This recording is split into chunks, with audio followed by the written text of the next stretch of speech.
న్యూస్కి స్వాగతం.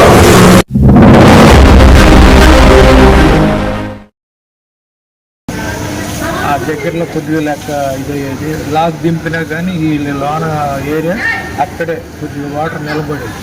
అంటే మీరు వయసులో పెద్దవాళ్ళు కదండి, మీకు ప్రతిరోజు ఒక నిత్యావసరాలు ఉంటాయి, మెడిసిన్ తెచ్చుకోవడం, పాలు తెచ్చుకోవడం, ఇలాంటివన్నీ. అవన్నీ మీకు ఏమన్నా అసౌకర్యంగా ఉన్నాయా, లేకపోతే ఇబ్బంది ఏం లేదండి? పాలు అవి భోజనాలు అన్నీ బాగానే సప్లై చేస్తున్నారు. అంటే వాలంటీర్గా వచ్చి సప్లై చేస్తున్నారండి. ఏమైనా ప్రభుత్వం వాటర్లోనైనా శానిటేషన్ అయినా కెమికల్స్ అవి చల్లడం అలాంటివి ఏమైనా చేశారండి? ఇక్కడ దాకా వచ్చి పోతుందని చెప్పి నుంచి ఓకే. అలాగే ఇప్పుడు జగన్మోహన్ రెడ్డి అంటున్నారు కదా, ఎవరిని పట్టించుకోవట్లేదు, ప్రజలు ఇబ్బంది పడుతున్నారు, కనీసం ఆకలి కూడా తీర్చలేని పరిస్థితిలో ఉంది ప్రభుత్వాన్ని.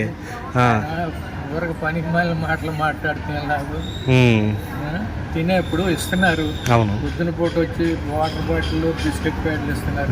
మధ్యాహ్నం 12 భోజనం మంచినీళ్ళు ఇస్తున్నారు. అవును, సాయంత్రం 6-7 మళ్ళా ఇస్తున్నారు.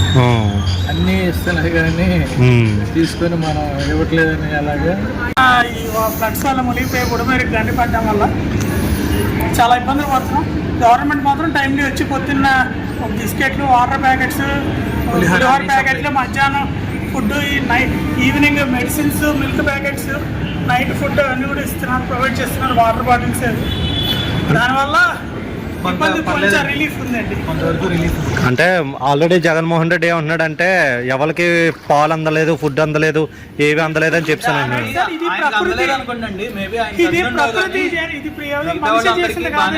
కాదండి, ప్రకృతి చేసిన విలయంలో ఎవరు అది పవర్లో ఉన్నా సరే ఒక స్థాయి వరకే చేయగలరు, కానీ అంతకుమించి అద్భుతాలు ఎవరు సృష్టించి వాటర్ అంతా 1 నిమిషంలో తీసి మాయం చేయడానికి సినిమాలలో మాయలు మంత్రాలు కాదు కదా. అయినా ఎంతో కష్టపడి గండి పూర్తి చేయాలండి. 5 ఏళ్ళు ఆయన నుండి ఏమీ చేయలే. కట్టలు ఒక్కదానికి భద్రత కనీసం, దాని మెయింటెనెన్స్ కనీసం చూడలే. కట్టలు వీక్ అయి తెగిపోయి. అంటే మెయిన్ వాటర్ ఇక్కడికి ఈ విధంగా రావడం గల ముఖ్య కారణం ఏంటి చెప్పండి? జగన్మోహన్ రెడ్డి అండి. 5 ఏళ్ల పాటు ఈ కట్టలవన్నీ ఇక్కడ కానీ మన యావలగుదరు కట్టలు కానీ కట్టలన్నీ మెయింటైన్ చేయాలండి. వాటిని మెయింటెనెన్స్ ఉంటుంది. ఎక్కడైనా అది లూజ్ అవుతుంటే సాయిల్ అక్కడ దానికి ఇసుక బస్తాలు మట్టి వేసి దాన్ని 5 ఏళ్ళు దాన్ని మెయింటైన్ చేసుకుంటూ రావాలి. ఒక్కనాడు ఒక్కది చూడాల. దానివల్ల ఇక్కడ ఇంత సర్వనాశనం అయింది.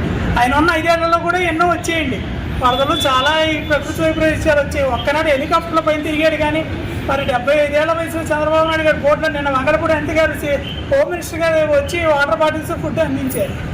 కామెంట్ చేయడం ఉంది ఈజీ పని, ఖర్చు లేని పని, అది విమర్శించడం అన్నది.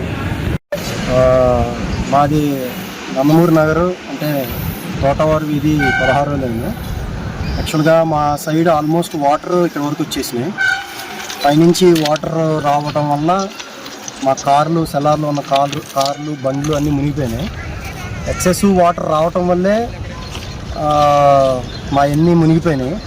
ఎందుకంటే లాస్ట్ ఇది 20 ఇయర్స్ కంటే ఎక్కువ వచ్చింది. ఇంతవరకు 20 ఇయర్స్లో ఎప్పుడు ఇలా జరగల. లాస్ట్ 20 ఇయర్స్ బ్యాక్ ఇలా జరిగింది, ఇప్పుడు మళ్ళీ ఇలా జరిగింది. లాస్ట్ 20 ఇయర్స్ బ్యాక్లో కూడా మేము ఇంటర్మీడియట్ చదువుతున్న వయసులో ఇప్పుడు బుడమేరు పొంగింది. ఆల్మోస్ట్ ఇప్పుడు మోకాల వరకే వాటర్ వచ్చింది. ఇప్పుడు ఆల్మోస్ట్ ఎక్కువ వాటర్ వచ్చేసింది. అంటే ఇది ఎట్లా అంటే ప్రీవియస్ గవర్నమెంట్, అంటే వైఎస్ జగన్మోహన్ రెడ్డి తను ఏం చేశాడు అసలు? ఫస్ట్ ఆఫ్ ఆల్ ఈ ముందు ఈ వాగులు, వంకలు సరైన చర్యలు తీసుకోవాలి.